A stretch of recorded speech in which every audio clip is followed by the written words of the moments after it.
Again, I wish the quality was better, but I'm working on it, so bear with me. This is an apology for black women and girls only. Okay? This is about in regards to the protests and all of that stuff, right? Now, I didn't really do anything wrong, and that's not what I'm apologizing for. I'm apologizing for what I thought would have worked if we did what we did. I apologize as a black woman for protesting, knowing in the back of my head it probably wouldn't have helped. I just didn't think it was going to get as worse as it did. While we're protesting, it didn't cross my mind that the pandemic was causing black men to go up the ladder and increase the murder rate. Because the statistic was initially 6.5 hours or 6.5 hours. Now it's 5.5. I'm sorry for protesting, not realizing that a lot of black women probably aren't here today because of what we did. I'm sorry for protesting, knowing that they would not do the same thing for us and have never done that for us, but we've always protested for them. I'm sorry that several black women risked their lives and their jobs and just their livelihood in general. And I'm watching a lot of different black women now, and originally, if I was watching a black guy, nobody would say anything. These males are going out of their way, if they weren't already, to disrespect black women, right? To the point where it's now getting dangerous. Because somebody who follows Kitten and Heels, the guy who blew up the subway, did what he did, luckily nobody died, I don't think. They said like 13 people passed away, if I'm not mistaken.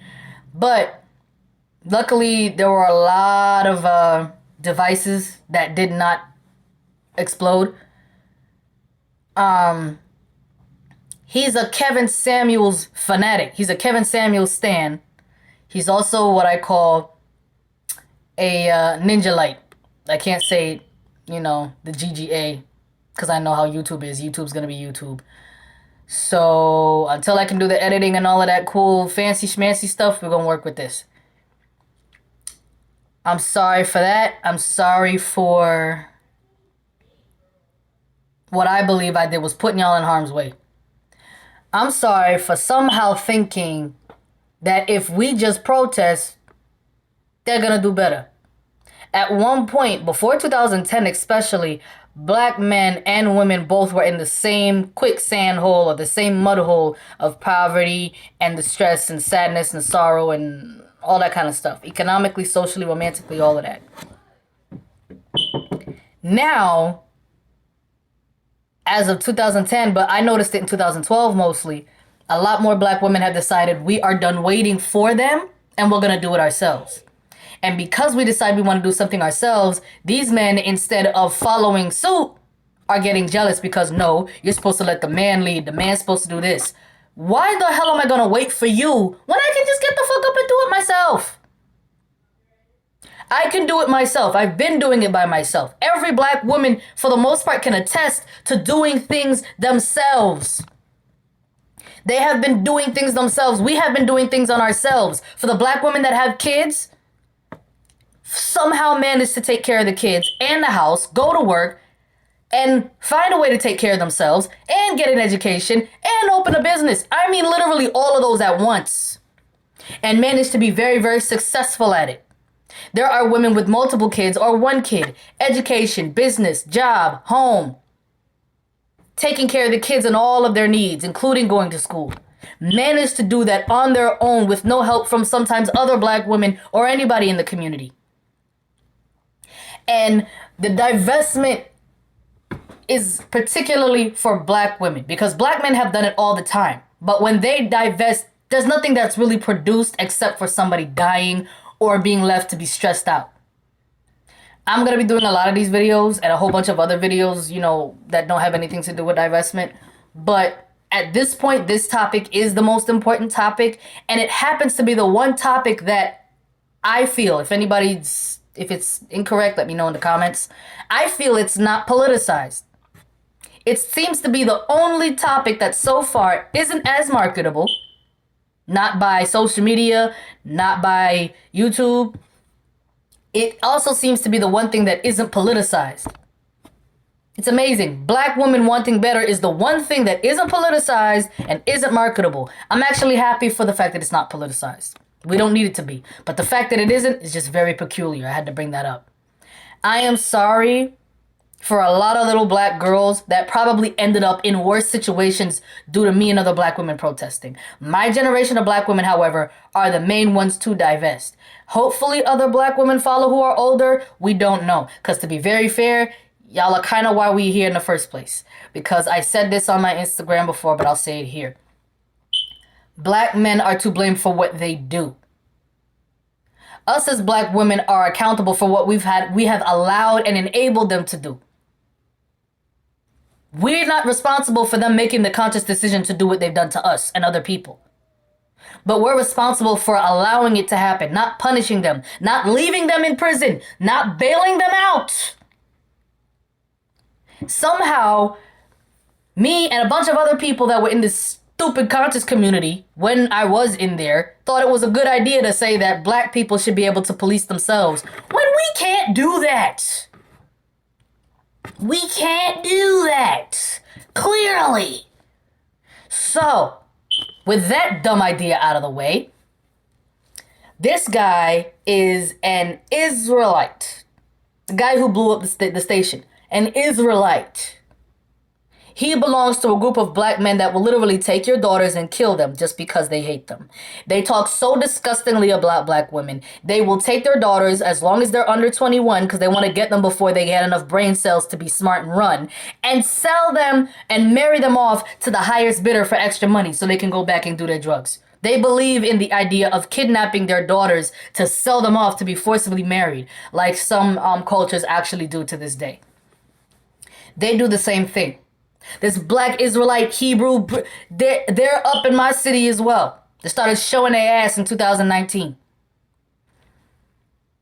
These men are dangerous. They've always been dangerous. But for some reason as black women, we kept thinking that race loyalty was going to benefit us. It hasn't benefited us yet. So, for your safety, for your well-being, for a chance at a better life, divest, which means stop investing. Look up the regular definition of divesting. Just look up the regular definition. Now apply that definition to what black women are doing, especially in our generation. Because Gen Zers have divested before they've even gotten into a situation where they can enter high school. They've divested completely. Divestment isn't about what you do after you no longer invest in something. It's the act of stopping the investment itself. It's the act of divestment itself. That's what divestment is. What you do outside is nobody's business or concern but your own. Whether or not you date outside your race at all, it's who you don't date now. Leaving black men alone for your safety, your health, your mental stability, your financial stability, your future.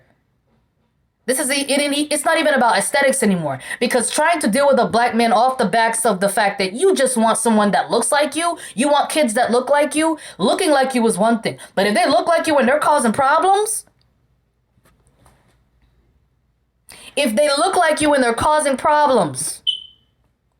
I am sorry for somehow thinking that going against white people would somehow fix our problems. Because here's the thing. I don't tolerate racism. Don't matter. I don't tolerate racism. But the idea that white people are the sole reason for why black people are still in the situation they're in, at some point, white supremacy ends where black hypocrisy begins. Because just like we were trying to say that people need to stop saying all lives matter when we're specifically talking about black people, I'm also saying that the idea that everybody commits crime does not rectify the fact that black crime does override everybody else's, because it affects our community majorly. When it comes to the crime, we commit crimes against each other more than everybody else commits crimes against other communities other than their own put together. The idea of black marriage is pathetic because only half of it's true. The 85% of black men marry black women bullshit, that's not true. It's half true. Because I think her name is Lumi Light. I think Lumi Light was the one, and I'll tag her so that she knows, like, you know, I'm giving her credit for bringing up the statistic in the first place, because I didn't see that. And then I saw it when I looked up, and I'm like, yeah, okay, this statistic is true. Statistics aren't simply just based off of surveys that people voluntarily took. A lot of these statistics are based off of information they have of you. When you fill out a job and you identify as a black person with a disability, and it gets sent to human resources, that gets sent to the consensus. And consensus, and not consensus, the yearly census, excuse me, that happens every year where they do statistics on people. They get all your information from when you file for stuff, when you identify here, when you put your identification in certain places and register for a house, a car, whatever. Statistics show that the 85% of black men that marry black women only make up 30% or make up a portion of 33% of black men who are married, regardless of what race they're married to. In case anybody didn't get that, I'm going to say it again, but I'm going to say it this way. When it comes to black people in this nation, 33% of black men are married. It doesn't matter what race they're married to, they're just married. Out of that 33% of black men that are married, 85% out of the 33% of the ones that are married to black women. So the 85% applies to the 33% that are married as a whole. 85% of the 33% are married to black women. The rest of them are married to somebody else. Or not married at all. They're either a baby daddy, divorced, or widowed. Then you have the ones that have never been married, which make up a huge percent. I think 60% of black men not married. We're talking about marital status. The dating outside is a huge number. They've divested years ago. After the civil rights movement, after slavery was over, the first thing they did wasn't to get themselves together. It was so they could sit there and loiter and beg and everything. Maybe a few of them decided to get it together, but the whole black male collective did not decide to do that. Black women, on the other hand, did. Because if you notice as a kid, if you're like me and you're one of those kids that grew up with parents that felt they needed to have someone to control because they're used to somebody controlling them, it's the same concept. When they have kids, oh, I have somebody I can control now. Now I get to see what it feels like to control somebody who can't leave. And they would abuse their kids. A lot of us relate to abuse from there. I'll be able to reorganize myself. Again, my videos will get better. I promise you they'll get better. But right now, I'm just throwing myself out here. Black men treat black women the same way white people treat black men. The same way white men treat black men is the way black men are treating black women. They want to be able to feel what it's like to be massa, but to their own, because it's easy. That's why women don't have protection if you're black, because the men who are responsible for being the source of protection are the reason we need it. And we just shooed that protection away out of race loyalty, in the name of race loyalty. And it didn't get us anywhere. It got a lot of people killed. And maybe this is just me, but I know it's an L I have to carry for the rest of my life, that I wasted my time protesting, and this is what happened. I wasn't just protesting for black men, though. I was protesting for the kids and for women and for, like, us as a community. And I think every black woman, for the most part, was doing that. We were doing that. We were doing that. We were doing that as much as possible. Black men kept on bitching and whining and complaining about the fact that they did not want to protect black women unless they were going to get something from us. Obviously meaning sex. It ain't even money.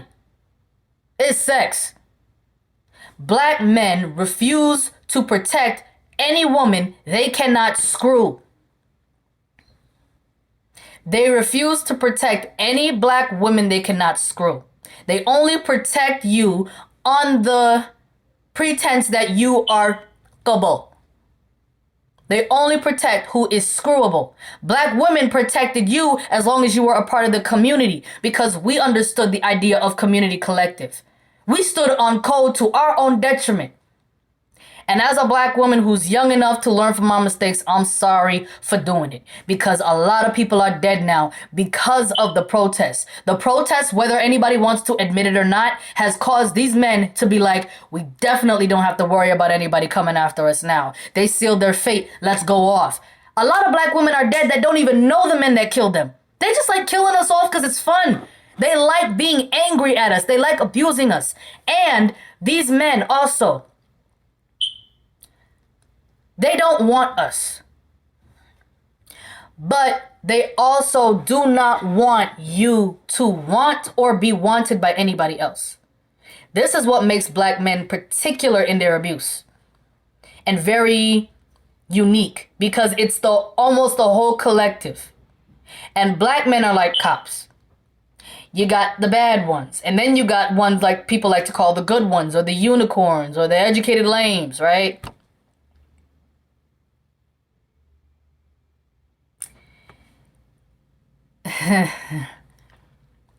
They aren't doing anything to get these men to understand that what they're doing isn't helping the situation. They're not holding them accountable for anything that they do. They're blaming us.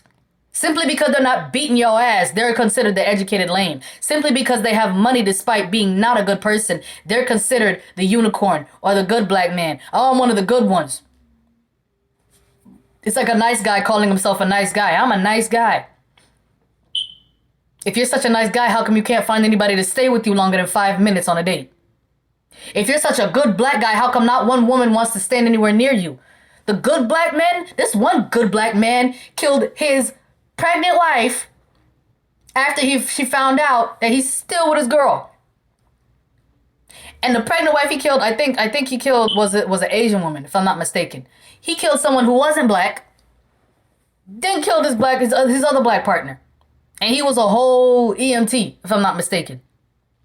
Educated, all of that stuff, but not a nice person.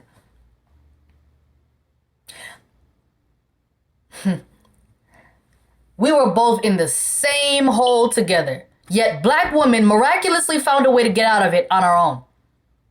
You know how black men make fun of us for wearing fake hair?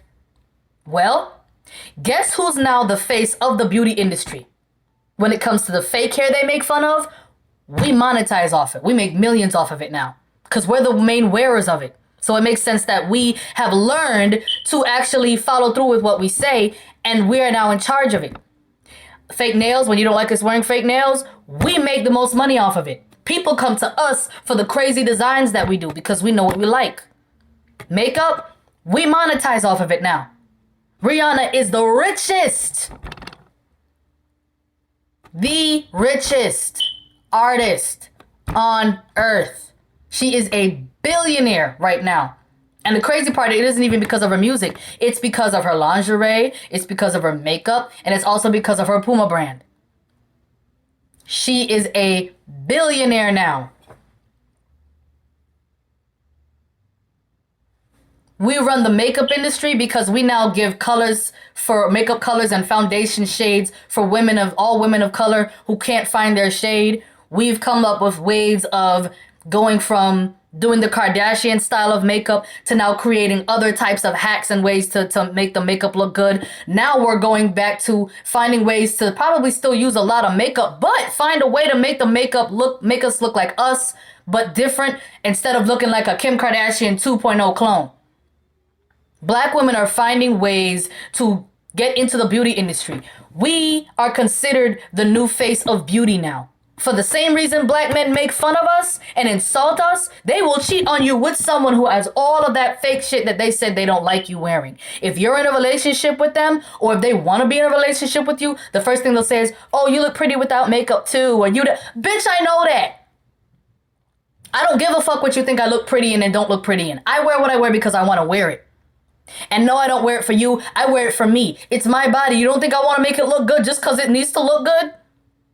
Like I'm going to go out of my way for you when you're going to abuse me and beat me up and screw it up?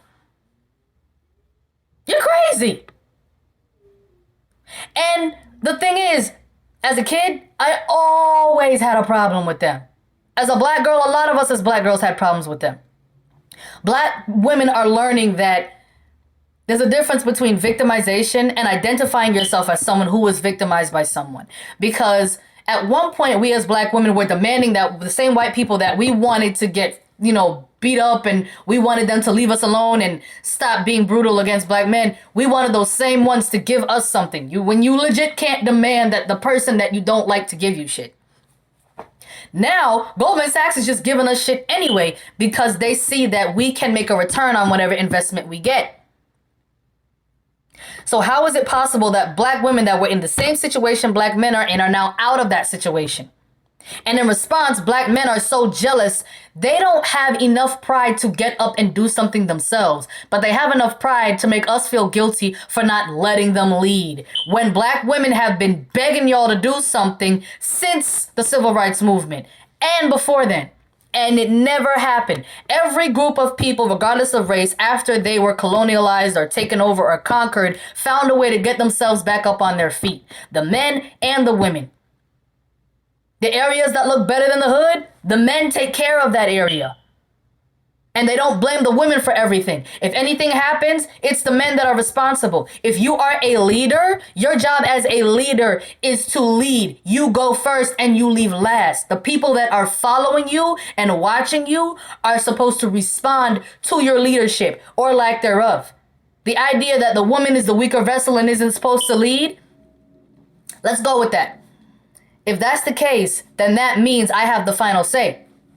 Technically, because if you're supposed to act as a leader, right, which is what you're supposed to do, my job as a woman is to react to your action. And if my reaction is not a good one, it might be because what your action was, whatever action you did and executed, wasn't a good one. So if you're out here shooting and stuff and I decide I can't deal with you because you're shooting up everybody that you don't like, I gotta go. Somehow I'm to blame for the fact that the community's in a bad position when the actual shooter doesn't get any responsibility.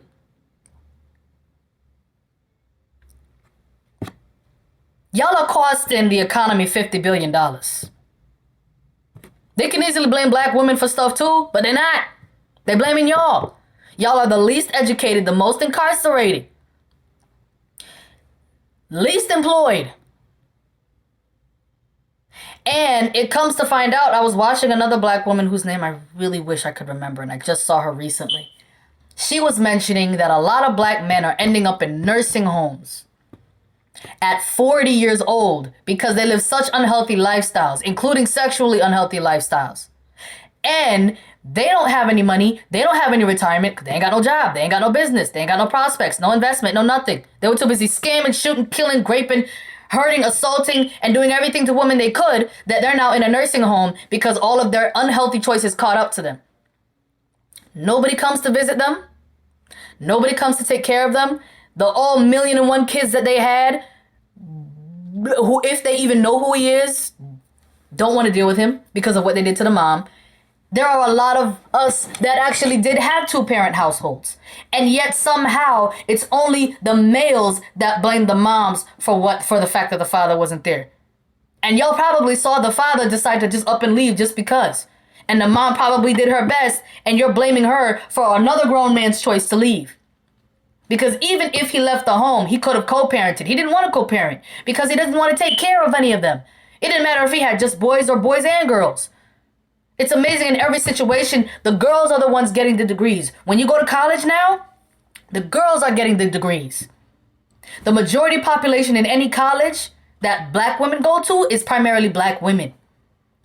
When you look at the ratio of black women to black men or black males that go to college, the women make up the huge majority. When it comes to HBCUs, black women almost make up the entirety. Not just of the students, but the staff. They're out here getting master's degrees, bachelor's, doctorates, associates. And if they aren't getting degrees, they're finding a way to make a business because there's different ways of making money that don't involve a degree, obviously. They're finding ways to make money. They're creating new ways to make money. They're now helping other people make money. We are now the new face of promotional advertisement, of advertising travel.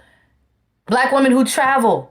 Black travel networks, fashion, wholesaling, finding different ways to make money that don't involve you going into debt in order to make money. We as black women are trying to do something different and we're getting offed because of it. The 5.5 an hour, the 5.5 hours statistic that goes on, it was originally 6.5 hours. It is now pumped down to 5.5 hours after 2020. And the main reason is because black women are tired and have actually had enough. And it's showing in the number of black women that are physically, emotionally, economically, socially, romantically, and sexually leaving you behind. Because the minute a black man gets any money, he's already gone. And he'll let you know. He will go out of his way to make sure you feel him leaving you in the dust by yourself. Despite him using you as the come up woman to get where he had to go. Stop allowing black males to be defended by you. Stop defending black males who wouldn't pull it out and piss on you if you were on fire. And they damn sure would not have the courtesy of calling it rain to make you feel better. Stop demanding anything from these people that they don't have to give you. They don't have anything to give you. As a black woman, you have rights. You have the right to be treated like every other race of women is. Why is it that every other race of women has the right to expect and has the ability to expect a nice man, a kind man with money? This Kitten in Heels character says you either get a nice man or you get one with money. Like black women are the only women that can't get both. Like they don't exist. Like men don't exist. They don't exist in the black diaspora, but they do exist. Divestment, again, is not about what you do afterwards. If you don't feel comfortable dating, cool. If you don't really want to date outside your race, fine. If you're not ready to date yet, cool. If you want to stay by yourself, cool. It doesn't matter what you do after you divest. What matters is the actual act of divesting. We're no longer talking about divesting for aesthetic purposes. We're talking about divesting for survival. You need to live a better life than this. Get away from these guys because they're not going anywhere. But you will end up not being here in the next 5.5 hours. I promise you, I'm about to hear another article. Huh?